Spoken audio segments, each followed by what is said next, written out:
I'm here with Pole Fitness with Addie and Kobe. You guys have just performed. How do you think it went? I'm really relieved, honestly, like really relieved. There's a couple of moves in there that are like always paranoid about because your hands get really sweaty. So no, I was really pleased with how it went, honestly. Yeah, pretty much the same. There were some moves which I could have done better, but you know what?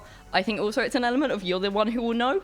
Everyone else will just watch your routine and go, wow, it was a routine. It was great fun though, it's always fun. You said that your hands get sweaty. How do you avoid that?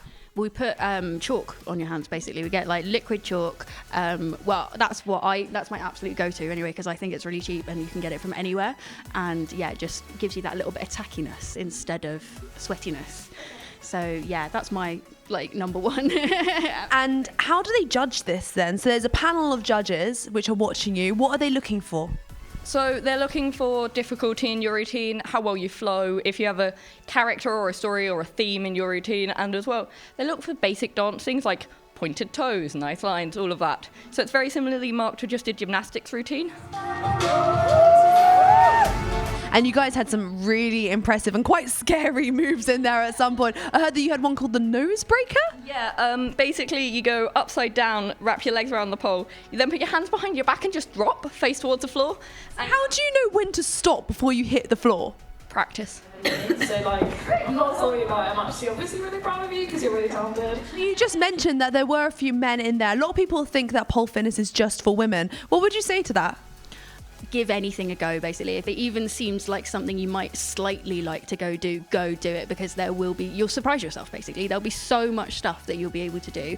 There's so many different styles of pole. It is not just for girls. It's not just sexy. It's not just the stuff that you could see in the clubs, basically. Yeah, there are so many different types. And some of the world's best polers are men, and they come up with some incredible shapes and strength elements. And yeah, it's just beautiful.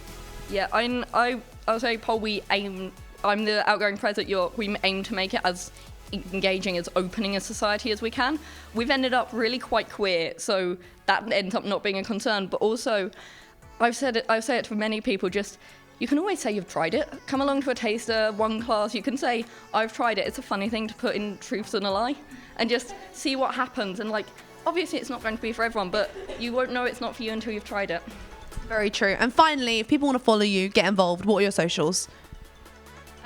You know the society social better than I do. Yeah, the society social for York is York Pole Exercise, all one word. The Lancaster one is Lugot Pole, which is always fun. My personal one is Kobe with COBY.Horsley. So yeah, those are where you can find me everywhere. I will be tagged in posts somewhere. You'll be able to find me. I think we've got a lovely one of most of our competitors that you can find people off on the York post. Incredible. Well, thank you so much and good luck with the rest of the competition. Thank you. Thank you.